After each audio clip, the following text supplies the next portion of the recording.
Now I am going to discuss about the intersection of subrings and intersection of ideals. So let me first discuss the intersection of subring. So intersection of subrings. So suppose R is a ring,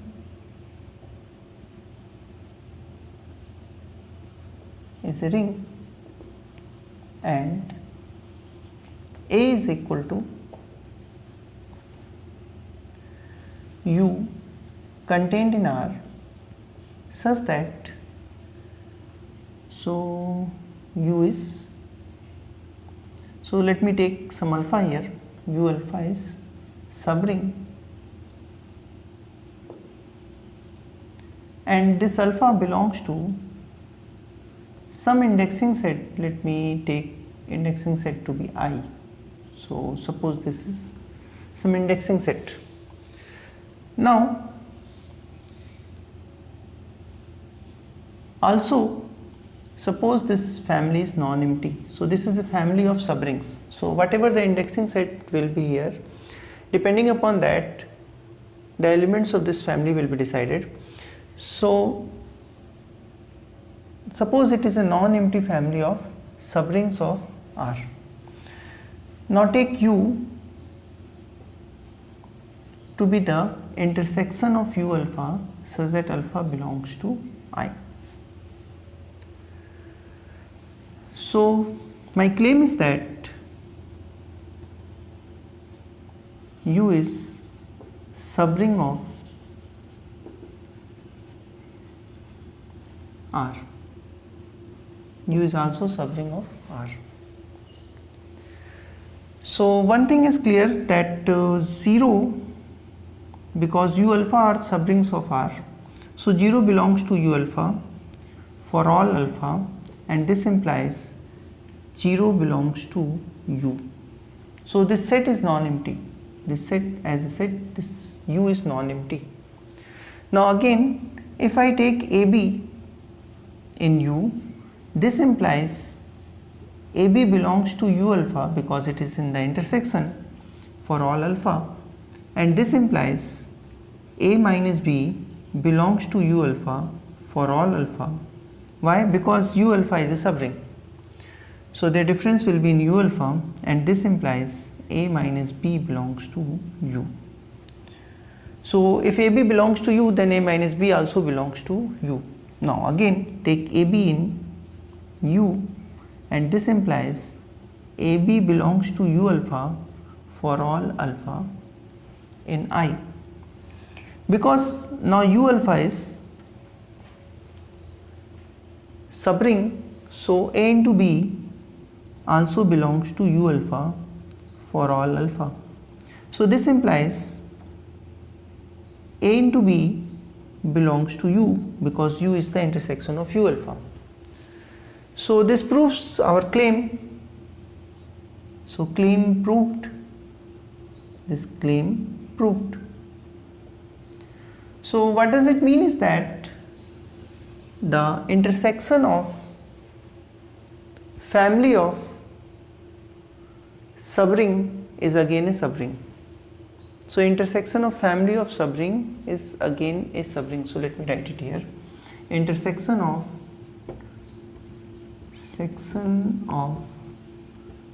family of subrings. So of course non-empty family we have taken. Non-empty, that is at least one element should be here in this family. Subrings is subring.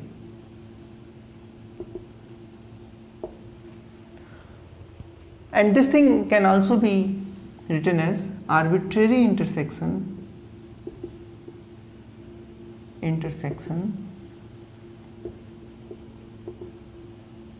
of subring is subring. That thing can also be written like this. Now let me change it. from subring to ideal. So suppose I want to take the intersection of ideals. So in place of subring, let me take ideals. So ideals.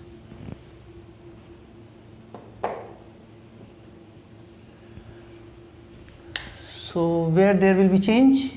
So in place of subring, I am going to take ideals. So let me take ideal here. Ideal. So take this intersection. So my claim is that U is an ideal.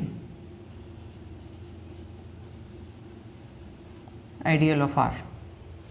So U0 belongs to U alpha because U alpha are ideal. So 0 belongs to U alpha for all alpha. So implies 0 belongs to U and U is non-empty. Now again this step is same, maybe belongs to U, so this will happen because U alpha is an ideal, so ideal is also a subring, so this will happen.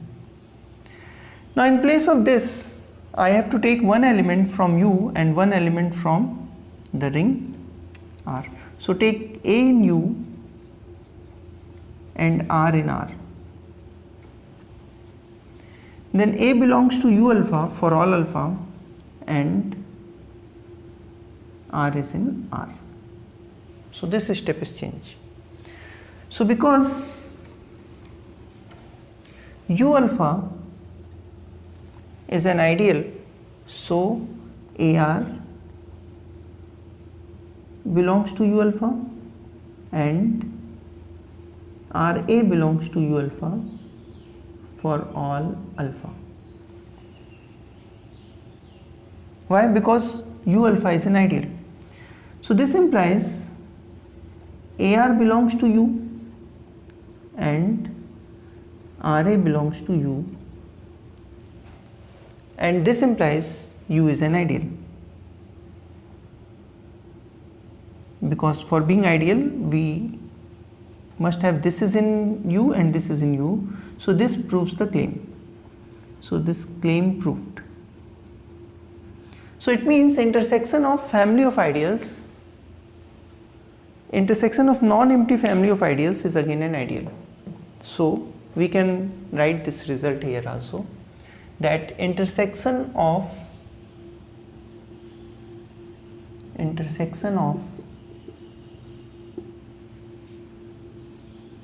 family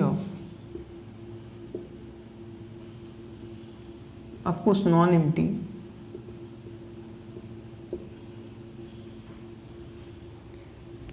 family of ideals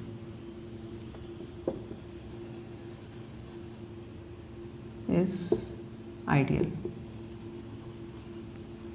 or you may say arbitrary intersection of ideals. Both statements are same. Arbitrary intersection of ideals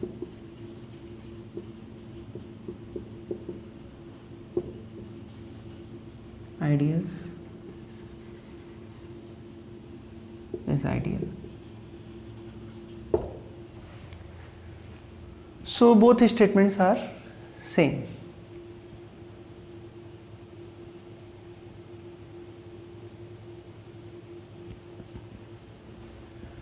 Now let us talk about ideal generated by subset. On the same way, one can talk about a subring generated by a subset. So let me remove it. So now the concept is ideal generated by subset. Suppose S is a non-empty subset of a ring R. So R is a ring and S is a non-empty subset. Now consider a family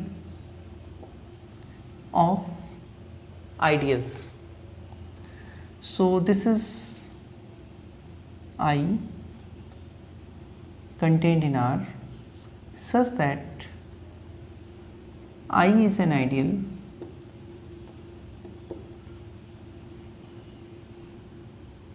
containing S. So this is the set of those ideals which contains S. Now one thing you should note, that because S is contained in R and R is itself an ideal, so this family is non-empty. Why? Because R always belongs to this family. Because S is contained in R and R is an ideal. So this is a non-empty family. Now take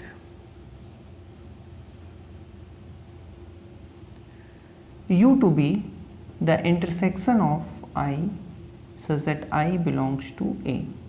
So take all I inside A and intersect them. Take the intersection of all the i's inside A.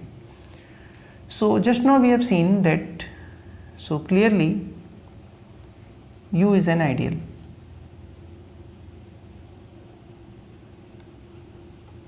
And because S is contained in all the i's, so S will be inside intersection. So U is an ideal containing S.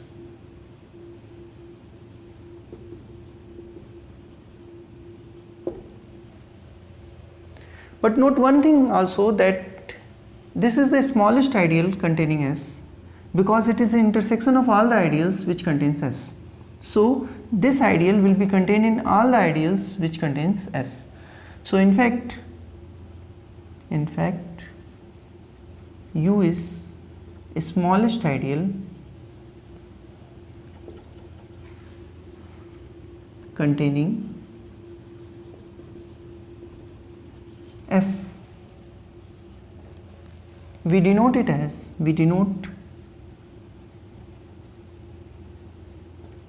U as angle bracket S and call it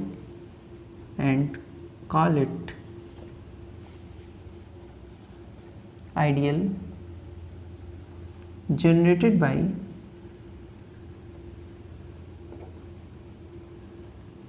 S.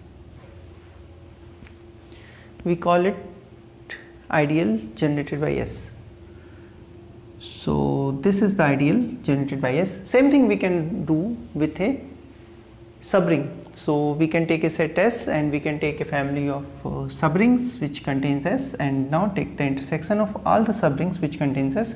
That will give us a subring containing a smallest subring containing S, that is called the subring generated by subset S. Now let us come to one example.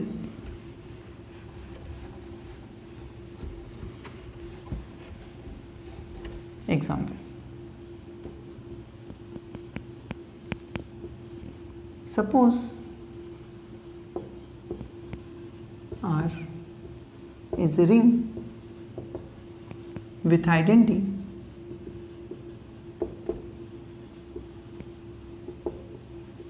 and A is a non-empty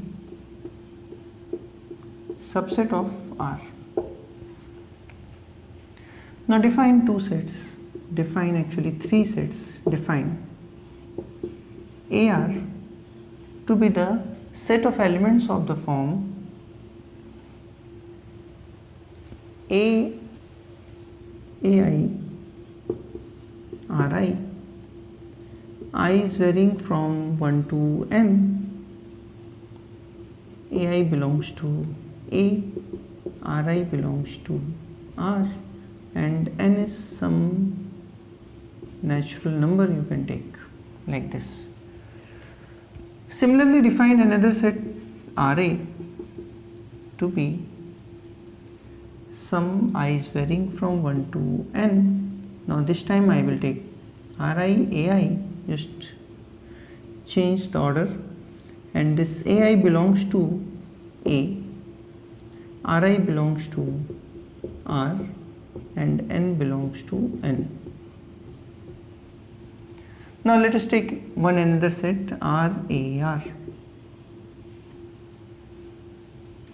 to be summation I is varying from 1 to n Ri Ai, and because this R is here, so let me write Ri dash such that Ai belongs to A, Ri dash belongs to R, and n belongs to n.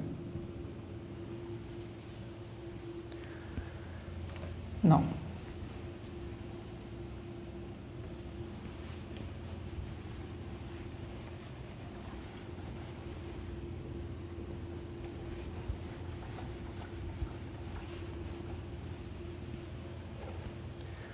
because R is a ring with identity,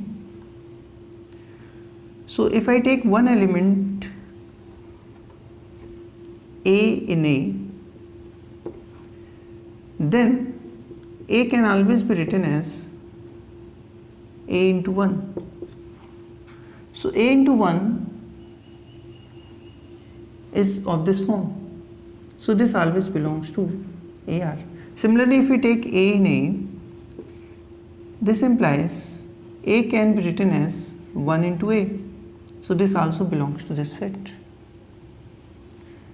And similarly, if we take A in A, then A can be written as 1 into A into A. So this is also in this form. So always if we take one element of A, then that element belongs to AR. This simply means that this set A is contained in AR, this set A is contained in RA, and this set A is contained in RAR. So this is actually a non-empty subset of R, and such that it is also containing A. So my first claim is that AR is right ideal of R. So it is not hard to see. Let me check once. So it is clear that it is non-empty. So AR is non-empty. Also 0 will belongs to AR. Very easily you can see, because 0 times some element of A will be 0, and this is there. So this is non-empty. If I take two elements of the form summation AI Ri and summation, suppose I take Bi and some in place of R I take Si, where Si belongs to R and Bi belongs to A. So I is varying from 1 to n and I is varying from 1 to m. I take two elements in AR. Then what about their difference? So summation I is varying from 1 to n AI Ri minus summation Bi Si, if you will take, then what will happen? So I is varying from 1 to m. So as you can see that this is also an expression of this form. So this whole expression belongs to AR. Now suppose I take one element R in R and I take one element summation AI Ri. I is varying from 1 to n in Ra. Then what will happen? If you will multiply this element from right side, then it can be written as summation AI Ri into R is equal to, by the distributivity law you can write it as, so summation is I is varying from 1 to n AI Ri into R, I is varying from 1 to n. So you can write it like this. So this R is inside, now this R is inside the summation. Now by the associativity of multiplication you can write it as AI RIR, I is varying from 1 to n. But Ri into R is an element of R, and so this is the element of R, this is the element of A, so this again belongs to AR. So this proves that AR is a right ideal. On the same pattern, we can show that RA is a left ideal. So what we have shown is that this is a right ideal, right ideal. So this, and on the same pattern you can show that this is a left ideal. Now if you will see this type of expression, so either you multiply from right side or left side, this R into Ri will become an element of R, and if you will multiply from right side, Ri dash into R will become an element of R. So this will become an ideal. This will become an ideal. So as we have proved this thing, on the same way you can prove that Ra is a left ideal and RAR is an ideal, means two-sided ideals.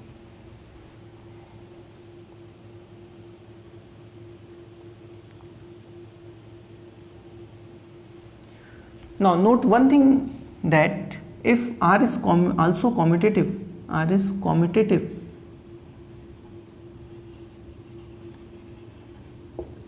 and identity we have assumed, so commutative ring with identity, then what will happen is that this AR will become same thing as RA, because you can shift the element, and because here also you can shift the element, so Ri into Ri dash will again give us an element of R. So, and it is varying over all the elements of R, so this is same thing as AR or RA, so this is same thing as ARA. So all the three things are same, and in case of commutative ring with identity, this is an ideal, this is an ideal, this is an ideal, and all these ideals are equal. One more thing, let me state.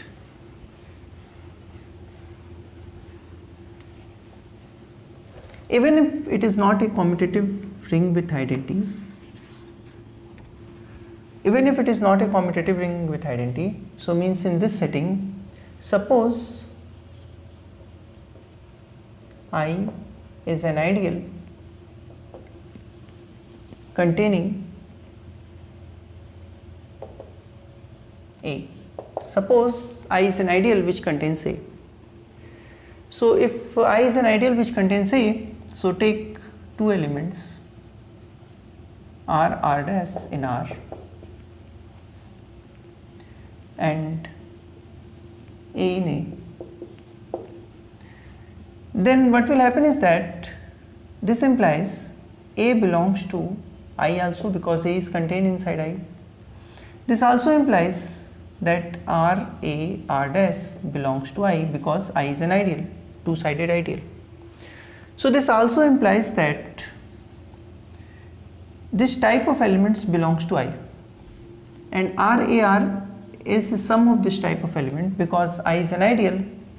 If you will sum it, then it will again be in I. So what I want to say is that for AI in A, Ri dash in R, the sum AI Ri dash, I is varying from 1 to n, belongs to I for all n. So this simply means that if I contains A, then this type of expression will go to I. So this means RAR is contained in I.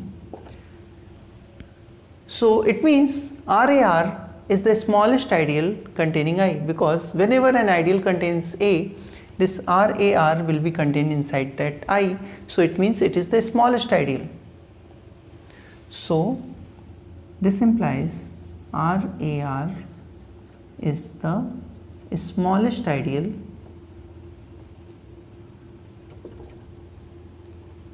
containing A. But we know smallest ideal is the intersection of all the ideals containing A. So this ideal will be inside that ideal, but that ideal will be inside that ideal. So it simply means that the ideal generated by A is actually RAR. So this set RAR gives us an expression how this ideal generated by A will look like.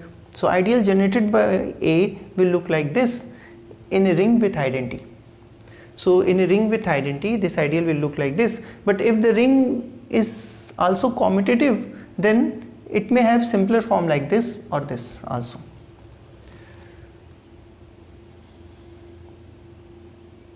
Now let us take one example in the case of the set A has one element, single element. So let me write it like this. So suppose, so let me come to example. Suppose A is a singleton set and R is commutative ring with identity.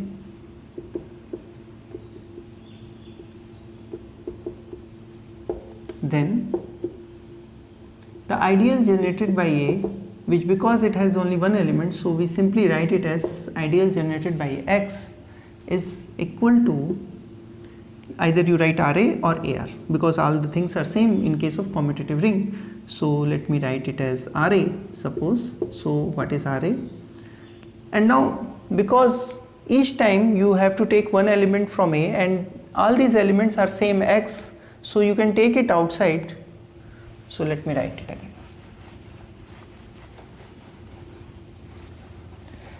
If you will write this type of summation Ri, and here there is only one element X, I is varying from 1 to n. So whenever you will take this sum, so this is Ri, I is varying from 1 to n, into X you will get.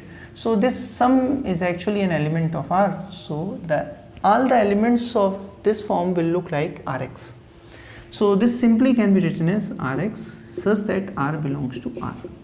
So this type of expression will come. So the ideal generated by X, so let me write it here, ideal generated by X is Rx such that R belongs to R. So if you, in the case of commutative ring with identity, ideal generated by single element will look like this. Or you may change it, XR you can write.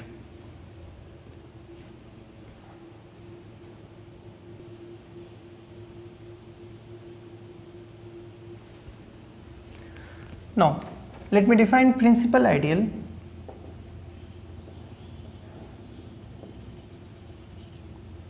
Ideal generated by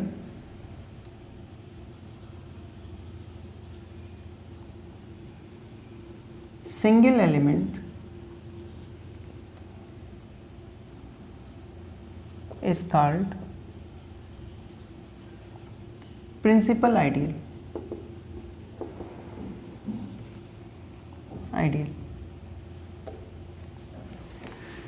So in case of a commutative ring with identity, so as we have seen, commutative ring with identity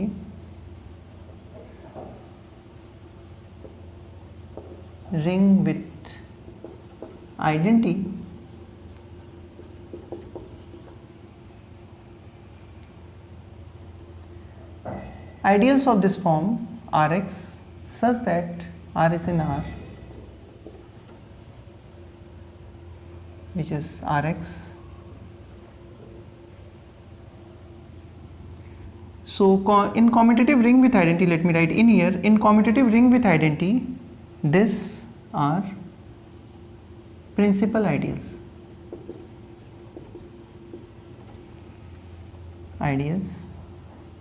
Because these are the ideals generated by X.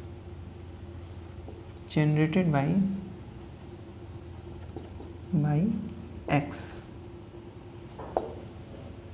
Suppose your ring is not commutative, then again this is the ideal generated by X. So in place of this element you have to write X every time, and this type of expression will come. Okay.